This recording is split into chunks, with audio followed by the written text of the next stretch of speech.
Hello, and welcome to this new episode of Tech Talk Shorts series. I'm your host, Eric Clark, joined by Bassem Al-Abbasi, producer and scriptwriter of this series.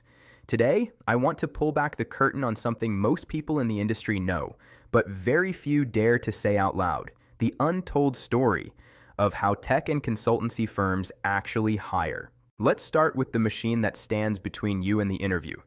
99% of Fortune 500 companies use an applicant tracking system, or ATS, to screen candidates before a human being ever sees a single resume. And here is the uncomfortable truth.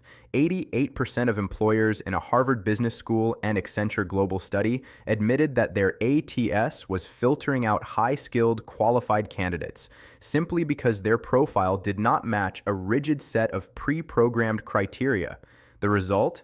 An estimated 27 million people, referred to in that study as hidden workers, are systematically screened out, not because they lack ability, but because automation has narrowed the candidate pool so severely that qualified people simply disappear. Documented evidence also shows these systems can discriminate by age, gender, race, and other factors, sometimes by design, sometimes through the unconscious bias of the people who programmed them. For instance, Glassdoor AI systems have been shown to penalize candidates with ethnic-sounding names, and in 2024, a landmark class action lawsuit against a major ATS provider argued that the system could determine a candidate's race from their university, their age from their graduation year, and their disability status from personality tests. The second factor is rarely discussed openly: the ESG hiring mandate.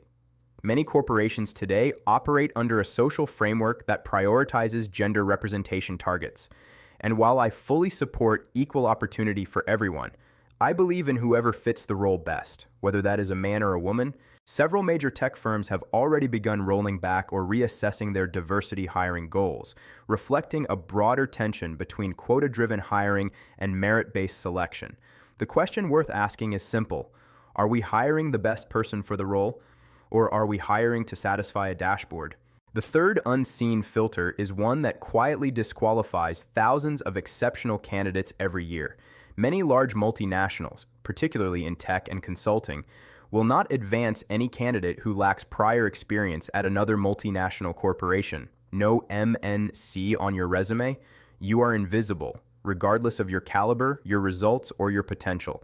It is a closed loop that protects the familiar and sidelines the outstanding. Now, I want to be fair.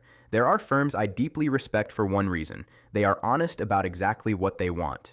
McKinsey, for example, receives approximately 200,000 applications annually for roughly 2,000 positions, a 1% acceptance rate, making it more selective than most Ivy League universities. Their criteria are clear: outstanding academic performance, demonstrated leadership, a competitive track record, and for MBA hires, attendance at a globally recognized top-tier business school. You may not agree with the bar, but at least you know where it is. That transparency is something the rest of the industry could learn from. So, what do you do with all of this? You stop assuming the process is neutral, because it is not. You optimize your profile for the machine and for the human. You build your network inside the firms you want to join, and you target companies whose hiring criteria are visible, fair, and honestly stated. The hiring game has rules. Most companies just don't tell you what they are.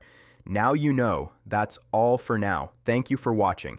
Until next time, take care, stay active, keep learning, and dream big. Goodbye.